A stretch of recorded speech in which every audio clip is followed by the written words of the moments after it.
आता आपण शिवपूर्वकालीन भारत या धड्याचा अभ्यास करायला जाणार आहोत. चला तर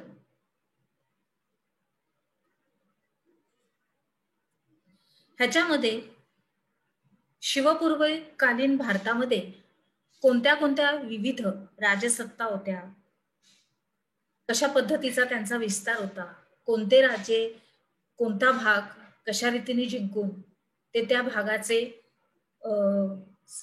राजे असत, हे आता आपल्याला सगळं बघायचंय. तर आता ही माहिती घेताना आपण आपल्या पूर्ण भारताला त्याच्यामध्ये घेणार आहोत. तर कुठे कुठे काय काय चाललेलं हे आता आपण सगळं बघणार आहोत. तर ह्याच्यामध्ये विविध राजसत्ता होत्या. पहिली गोष्ट म्हणजे एकच राजा असा भारतावर नव्हता, तर पश्चिम बंगाल आहे, उत्तर प्रदेश आहे, त्याच्यानंतर आपला महाराष्ट्र आहे, म्हणजे विविध ठिकाणी विविध राजे होते. कर्नाटक आहे, सगळीकडे एक प्रकारे वेगवेगळे राजे पसरलेले होते, वेगवेगळ्या राजसत्ता होत्या. त्यातला काही छोटे छोटे आपण एक उदाहरण घेऊ, थोडक्यात माहिती पण घेऊ. 8व्या शतकातील पाल हे राजघराणं जे होतं हे बंगालमध्ये होतं. बंगाल या ठिकाणी हे स्थायिक होतं, त्याची राजसत्ता तिथे होती. त्याच्यानंतर मध्य भारतामध्ये गुर्जर आणि प्रतिहार या सत्ता होत्या.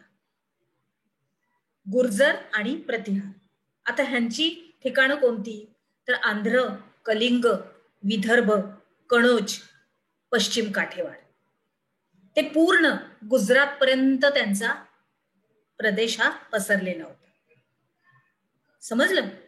आता उत्तर भारतात हे काही घराणी बघत आहोत आपण की हे कुठे कुठे स्थायिक होते या राजसत्ता. उत्तर भारतात होतं महाडवाल घराणं, ह्याच्यामध्ये अजून एक घराणं होतं परमार, आणि हे दोन्ही घराणे अत्यंत महत्वाची होती त्या काळी. त्या काळात या घराण्यांना एक विशिष्ट असं महत्व होतं. त्याच्यानंतर पुढे ह्याच्यामध्ये आपण बघू की पृथ्वीराज चौहान, हे आपल्याला सगळ्यांनाच माहिती आहे. हे अतिशय हा राजा एक पराक्रमी राजा होता, चौहान घराण्यातला. त्याच्यानंतर तामिळनाडूमध्ये चोळ घराण्यात राज पहिला आणि राजेंद्र पहिला हे राजे होते. ह्यांची नावं आहेत ही आणि ह्यांच्या राजसत्ता आहेत. पुढे आपण ह्याच्यामध्ये विस्तारित होत जाणार आहोत. ही फक्त आपण आता नावं लक्षात घेतोय, त्यांच्या ठिकाणं लक्षात घेतोय.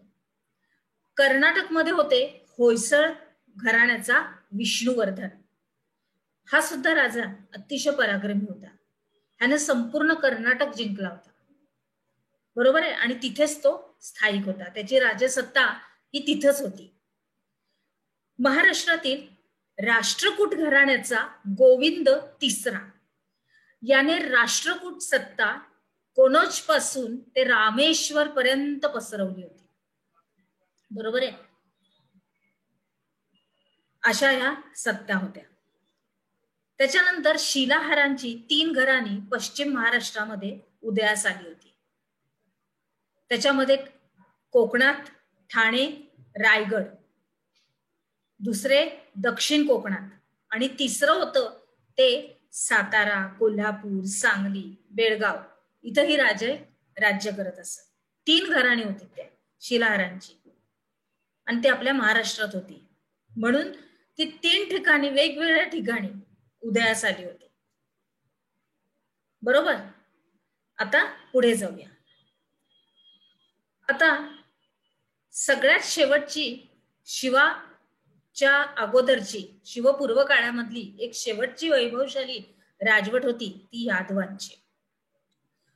आता ह्या यादवातील भिल्लम पाचवा याची राजधानी औरंगाबाद जवळील देवगिरी येथे होती.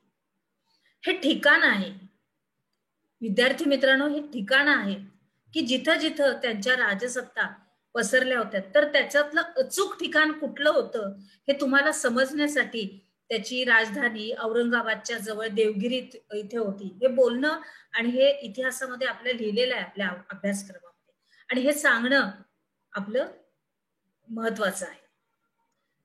परत अजून एक गोष्ट आहे की यादवांचा काळ हा मराठी भाषा आणि साहित्य यांचा जवळजवळ सुवर्ण काळच होता. तुम्हाला माहितच आहे की आपल्या महाराष्ट्रामध्ये सुद्धा संत होऊन गेले, तर काहींनी अर्धमागधी भाषेमध्ये, काहींनी पाली भाषेमध्ये असा त्यांचा उपदेश प्रवचन केली. त्याप्रमाणे हा यादवांचा काळ होता, हा मराठी भाषेचा होता. आणि याच काळामध्ये महानुभव आणि वारकरी संप्रदाय हा उदयास आला. कारण त्यावेळेस काही राजसत्ता आता इतक्या सगळ्या पसरलेल्या असल्यामुळे कधी कुठल्या राजाने कुठल्यावर हल्ला केला तर जीवितहानी होते, प्राणहानी होते. तर त्याच्यामध्ये आपल्या समाजाला, आपल्या लोकांना थोडस उपदेश प्रवचनाची गरज ही लागणार, आणि त्याच्यामध्ये हे वारकरी आणि महानुभव पंथ उदयास आले. अशा रीतीने आले लक्षात. आता पुढे जाऊया. आता वायव्येकडील आक्रमणे काय काय होती आता ते बघूया. महाराष्ट्रात राष्ट्रकूट आणि यादव ह्यांची सत्ता तर होती, बरोबर. आणि त्यांनी उत्तरेत वायव्येकडून आलेल्या आक्रमकांनी तेथील स्थानिक संस्थांना जिंकून तेथे आपला सत्ता प्रस्थापित केली होती, त्यांचा तिथे वर्चस्व होतं. आता याच काळामध्ये कोणाचं आगमन झालंय बघा, कोणाचा उदय झालाय, अरब सत्तेचा त्या क्षणाला. आणि सत्तेचा विस्तार करण्यासाठी अरब हे सत्ताधीशांकडे वळले होते. आपण प्राचीन भारताच्या इतिहासामध्ये सुद्धा अभ्यास करताना बघितलं की आपला भारत देश हा व्यापारासाठी परदेशी लोकांबरोबर नेहमी देवाणघेवाण करत असे, दळणवळण करत असे. तर याच्यामध्ये हे अरब सुद्धा आलेले आहेत. तर ह्या अरब जेव्हा आपल्या देशात आले तेव्हा त्यांचा विस्तार आपल्या भारतामध्ये करायचा होता. तर त्याच्यासाठी ते कोणाकडे वळले? सत्ताधीश. जिथं जिथं राजसत्ता होती त्या राजांकडे हे लोक गेलेले आहेत. आणि 8व्या शतकामध्ये मोहम्मद बिन कासिम यानं सिंध प्रांतावर आक्रमण करून तो जिंकला, आणि अशा रीतीने अरब आपल्या देशात आले आणि त्यांचा आपल्याशी राजकीय संबंध आला. पहिल्यांदा कसा होता? व्यापाराचा संबंध होता, आणि आता काय झाला? राजकीय संबंध झाला. त्याच्यानंतर मध्य आशियातील तुर्क, मुघल, अफगाण हे भारतात आले. आता आपण बघतोय आपल्या महाराष्ट्रात तर ह्या विविध सत्ता होत्या, पण आता परदेशातील काही परकीय सत्ता सुद्धा आपल्या देशावर आल्या आणि त्यांचं इथं आगमन झालेलं आहे. तुर्क, मुघल आणि अफगाण. लक्षात आला व्यवस्थित हा विस्तार संपूर्णपणे? चला तर पुढे जाऊया. ह्याच्यामध्ये आता आपला प्रश्नोत्तरांचा विभाग. आपण काय शिकलो ह्याच्यामध्ये आपल्याला थोडी प्रश्नोत्तर आहेत.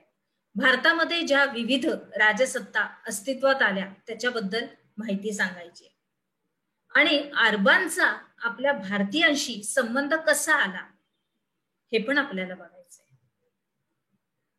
चला तर मग आता आपण आपल्या पुढील विभागात जाऊया.